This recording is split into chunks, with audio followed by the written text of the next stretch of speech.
Eccoci un nuovo trailer, una piccola anteprima di Doom, The Dark of Ages. Sono rimasto molto colpito dall'overview, quello un po' più approfondito di Doom, dove hanno proprio fatto vedere il team di sviluppo e niente, vediamo questo. Brilliant revival of Doom in 2016 and its even tighter 2020 sequel Doom Eternal, it'd be hard for Doom to soar any higher. So it isn't. Instead, it's keeping both feet planted firmly on the ground and bringing the high-speed, high-skill ceiling first-person shooter even closer to the scores of Hell's minions in the medieval-tinged prequel Doom: The Dark Ages. Yes, the new Doom pivots from Eternal's platforming and instead literally grounds its combat in strafe-heavy gameplay with an emphasis on power. Sure, the great guns are still there, this is Doom after all, and that very much includes the new Skull Crusher that stood out in the reveal trailer. You know, the one that eats the skulls of your fallen enemies as ammunition and spits them back out at the still living bad guys in smaller, higher velocity chunks. But the Dark Ages also places a huge premium on your 3 melee weapons. The default electrified gauntlet, which can be charged up, the flail, and the star of the reveal trailer from last summer, the shield saw, which can be thrown or used to block, parry, or deflect. Quote, "You're gonna stand and fight," game director Hugo Martin said after my demo of the new Doom. Perhaps it won't surprise you then that Martin says The Dark Ages is inspired primarily by 3 other seminal pieces of pop culture. The legendary original Doom, Frank Miller's Batman The Dark Knight Returns graphic novel, and Zack Snyder's 2006 classic movie 300, perhaps not coincidentally based on a graphic novel by Frank Miller. As further evidence of this, the modern Doom series' trademark glory kill finishing move system has been unsynced, meaning the fatalities can be performed from any angle on the battlefield and will change accordingly. This is to account for the hordes of enemies that will be around you all the time. Yes, like 300 and the original Doom, you'll be surrounded by bad guys in combat bowls that have been significantly widened in the Dark Ages.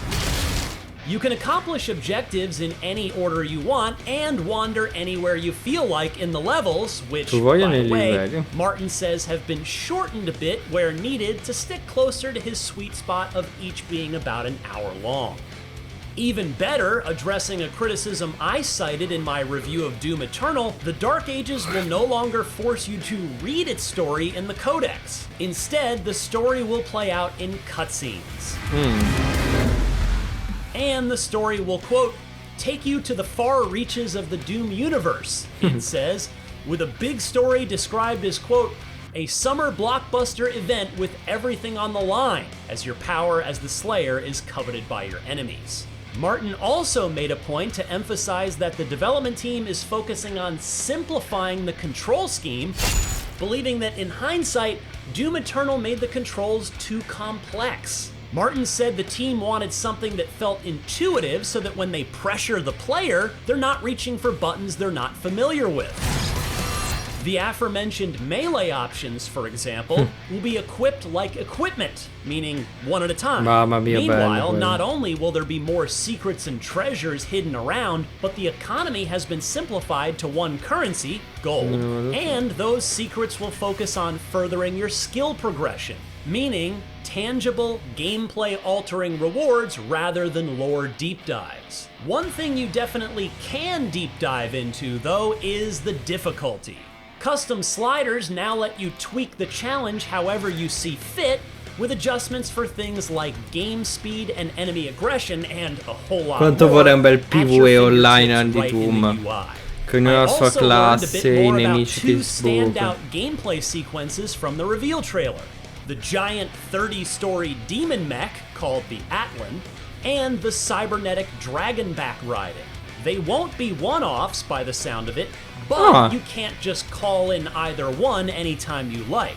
Each has a full suite of abilities and even mini-bosses to battle. Oh, and one more key bit of information. There won't be any multiplayer mode this time around, as the team wanted to focus all of its resources into making the best single-player campaign possible. Not that Eternal's battle mode was bad, but I imagine most players won't complain. But for me, someone for whom the original Doom was transformational in 1993, I just keep coming back to Martin's pivot away from the very successful direction they were heading in Eternal, and his renewed adherence to the design principles of that 30-year-old foundational classic as he designed the Dark Ages. Quote, "It's just gotta be different from Eternal," Martin said, "especially if I love the game. If I want to play a Doom game, I want to feel strong, but I'm okay with changing what that power fantasy is, especially if that change brings it closer to classic Doom." Hearing that has got me more hyped than ever. May 15th can't come soon enough. For more on Doom The Dark Ages, don't miss the original reveal trailer, and for everything else in the world of video quello games. che ho visto, ragazzi, questo qua che ho visto prima, non si può parlare di questo, che è bello. Stick with IGN. Questo è stato molto informativo, normale, e niente. Al prossimo video, ragazzi.